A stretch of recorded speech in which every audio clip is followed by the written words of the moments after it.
Olá pessoal, nessa videoaula a gente vai dar continuidade ao tema que estava sendo tratado na aula anterior, que são os processos de desenvolvimento. Então essa é a aula sobre processos de desenvolvimento, parte 2. Então, na videoaula passada eu coloquei uma questão ao encerrar. Se a industrialização é o caminho mais conhecido para o desenvolvimento, porque a industrialização é a atividade econômica que mais gera riqueza em quantidade suficiente ou em grande quantidade que dá para financiar um aumento da qualidade de vida, porque mesmo tendo um número muito grande de indústrias e produção industrial no passado, o Brasil não se tornou desenvolvido. Né? Na década de 70, como estava colocado na questão, o Brasil se tornou um dos países com a maior produção industrial e com o maior número de indústrias do mundo. E mesmo assim não se tornou desenvolvido. Por que isso aconteceu? Bem, a gente pode elencar vários fatores. Né? Vou elencar 3 fatores, do mais fraco para o mais forte. Então, o primeiro fator sobre por que mesmo sendo industrializado, o Brasil não se desenvolveu é esse daqui. As maiores e mais importantes indústrias no Brasil não são brasileiras, mas multinacionais estrangeiras que enviam seus lucros para o exterior. Essa ideia é conhecida, na literatura como imperialismo econômico ou dependência econômica. Nós somos industrializados, ou éramos bem industrializados, mas a indústria que existe no Brasil não é brasileira. Né? É uma indústria estrangeira que vem se instalar aqui para ter lucro e remeter o seu lucro para o exterior. Ou seja, é como se vazasse a riqueza do Brasil para as sedes dessas indústrias. E aqui eu chamo a atenção, por exemplo, de um caso que é o caso japonês, que nas suas fases de industrialização nunca aceitou que no seu território, que dentro do território japonês, fosse instalado multinacionais estrangeiras. Não? O Japão ele sempre prezou para que a indústria que fosse instalada lá fosse construída por japoneses, indústrias nacionais japonesas. Em outros casos, como o caso da China, a China até aceitou a instalação de multinacionais estrangeiras, Nike, Apple, não sei mais o que permitiu que instalasse seu território. Mas ela aceitou sobre regras muito estritas. Vai instalar aqui, mas todos os contratados serão chineses e vai ter que ter pessoas de nacionalidade chinesa em todas as hierarquias da empresa, inclusive na chefia geral da empresa dentro do território nacional. Vai ter que seguir N regras, e assim ela consegue direcionar um pouco de como que vai funcionar as coisas. Hoje, atualmente, os países desenvolvidos, eles defendem que abrir os seus mercados para investimentos estrangeiros é algo bom. Mas no passado, elas não aceitaram isso. A Inglaterra nunca aceitou, no passado, lá do século XVIII, XIX, que fosse uma fábrica francesa ou alemã instalada dentro do seu território nacional. Então hoje elas falam que deve ser feito, mas elas próprias não fizeram isso. O famoso faço o que eu digo, não faço o que eu faço. E tudo isso ele é documentado, todos esses fatos eles são apontados no livro do Hajio Chang, Chutando a Escada, um dos maiores clássicos do desenvolvimento e da economia política, que eles demonstram como que sempre foi 2 pesos e 2 medidas. O segundo fator é sobre a divisão internacional do trabalho. Mesmo o Brasil, tentando ainda responder aquela pergunta, por que o Brasil era industrializado e não se desenvolveu?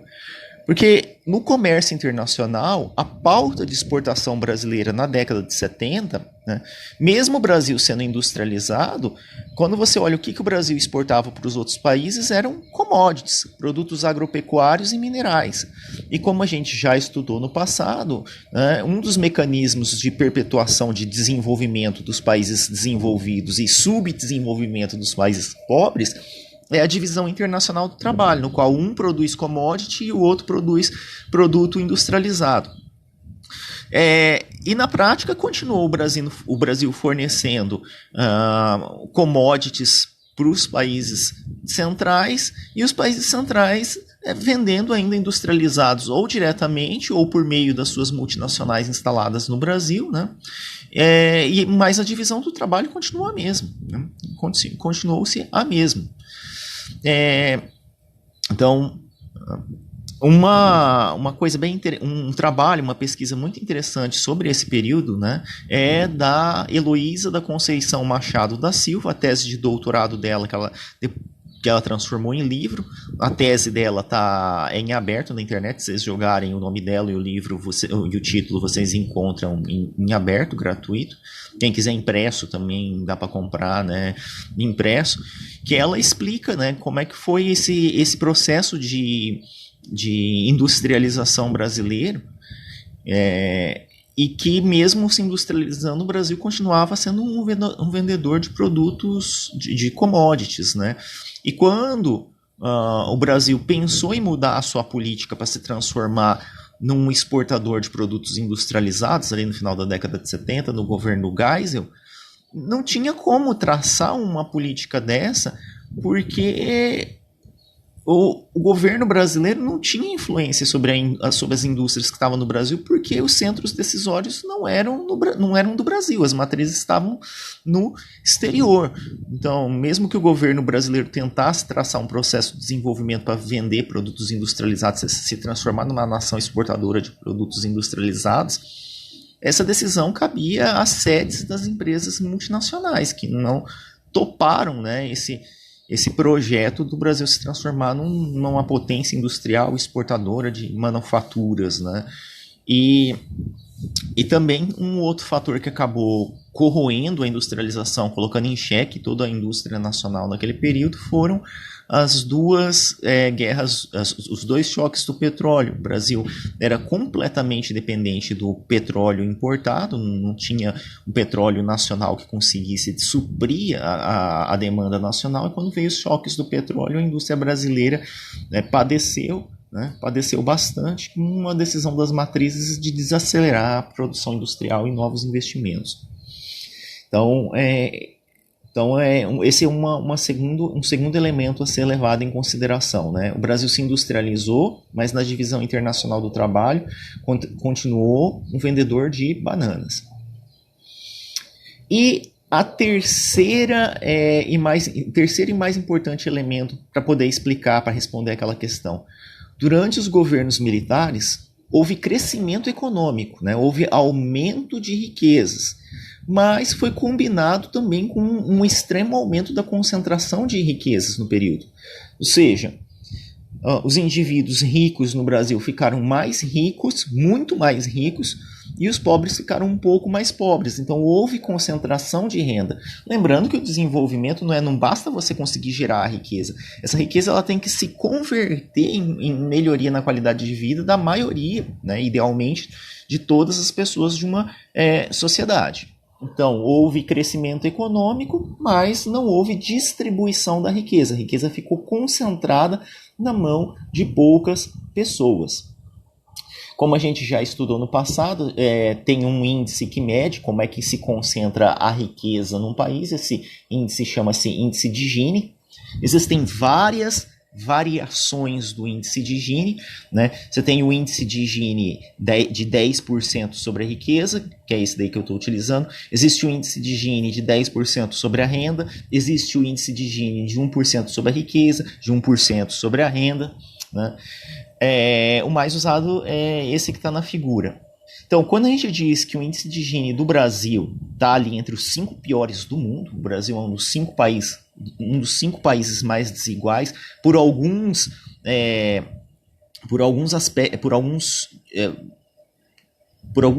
variações do índice de Gini, como por exemplo o índice de Gini do 1%, o Brasil chega a ser com a maior desigualdade do mundo, né, o top 1. Nesse daqui, né, o índice de Gini do Brasil de 0,550, né, um índice de Gini de 0,550 significa que os 10% mais ricos da sociedade brasileira detêm 55% de toda a riqueza nacional. Então a gente vê aí que tem uma concentração muito grande, enquanto os outros 90% da população detêm 45% da riqueza. Então a gente vê aí como que essa riqueza é concentrada. Não é que falta riqueza no país, é que ela está muito mal distribuída. Quando a gente compara com outros países desenvolvidos, aqui eu tenho o exemplo da Noruega. O índice de Gini da Noruega é de 0,280. O que isso significa? Significa que os 10% de noruegueses mais ricos detêm 28% da riqueza. Olha a diferença. Vou mudar aqui de novo. Ó. Brasil, Noruega. Brasil, Noruega. Brasil, Noruega. Aqui eu faço um convite para vocês para pesquisarem sobre o caso norueguês. Jogar lá no Google Noruega, petróleo e renda universal. Para ver como que os noruegueses, né, construíram todo um sistema lá para que a riqueza, né, gerada pelo país fosse distribuída, né? Esse é um caso bem interessante. Vocês consultem, né? Joga lá na internet, né? Noruega, petróleo, né? Renda básica universal ou coisas do tipo. E pesquisem em umas três fontes diferentes, né? Leiam as 3 fontes diferentes e comparem também os discursos, né? E depois comentem lá no fórum para a gente poder trocar essas informações e essa experiência. Então, como a gente viu, o Brasil gera riqueza, mas essa riqueza fica concentrada. E quais são os mecanismos que fazem com que a renda e a riqueza fiquem concentradas? Bem, os mecanismos mais famosos são esses 5 aí, né? O primeiro, que é um argumento marxista, né, que a concentração de riquezas tem a ver com o fenômeno da mais-valia, que todos vocês já conhecem. O segundo fator é uma concentração é a combinação de 2 fatores. É herança com as taxas de fecundidade. Então, as pessoas que são mais ricas, né, lá da classe A, que são super ricas, multimilionárias, bilionárias, geralmente eles tendem a ter poucos filhos. Ou não ter filhos, eles optam por não ter filhos, ou ter um filho único, ou no máximo 2 filhos. Né? Então eles têm uma taxa de fecundidade, ou seja, têm poucos filhos. Assim, quando eles morrem, né, imaginem, um casal de bilionários tem um filho único, um outro casal de bilionários tem uma filha única. Né? Quando eles morrem, daí tem um único herdeiro, né? De um lado, um único herdeiro de outro, os dois se casam e somam a fortuna. Então, né, essa questão de as classes sociais, né, da classe A da sociedade, ela, né, ter muito dinheiro a deixar de herança para os filhos e eles terem poucos filhos, né, tendem a fazer a herança ali, essa concentração de riquezas se perpetuar no tempo. Em contrapartida, as classes mais baixas, elas tendem a ter mais filhos, né? E não ter nada para deixar de herança, a não ser a pobreza, digamos assim. E daí, então, você tem, né, uma concentração no topo, né, de riqueza e uma multiplicação da pobreza na base. Um terceiro mecanismo muito importante é o rentismo, que eu vou explicar no próximo slide. Um quarto mecanismo são as instituições estatais, né?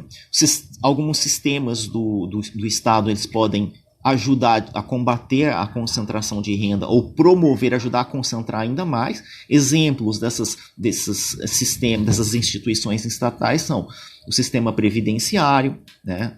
Uma reforma uma previdência que seja, digamos, mais igualitária, trate todo mundo igual, ou uma previdência que pague muito para um grupo e muito pouco para o outro, né? Então, esse tipo dependendo de como esses sistemas previdenciários são desenhados, eles podem fazer concentrar ainda mais renda. A mesma coisa com o sistema tributário, né? Esse sistema tributário é o sistema de impostos. Então, se você cobra muito imposto da base, dos mais pobres, e faz que tenha isenção os mais ricos, então também concentra a renda, né? Se o pobre, como no Brasil, tem que pagar IPVA do seu Celta 2005, mas o cara que tem um jatinho, um helicóptero e um iate não paga, então esse sistema tributário ele ajuda a tornar esse país mais, com a riqueza e com a renda mais concentrada, entre outros. E por fim, a corrupção, né? A corrupção também pode ser um mecanismo de concentração de renda, aqueles que assaltam o Estado, né, enriquecem, geralmente com volumes muito grandes de riqueza, e também acaba ajudando a concentrar renda. Então, eu vou falar um pouco sobre o rentismo, né? O que é o rentismo? O rentismo é uma espécie de exploração, né, que dá muito dinheiro, tira dinheiro de muita gente e dá todo esse dinheiro tirado para um grupo muito pequeno de pessoas.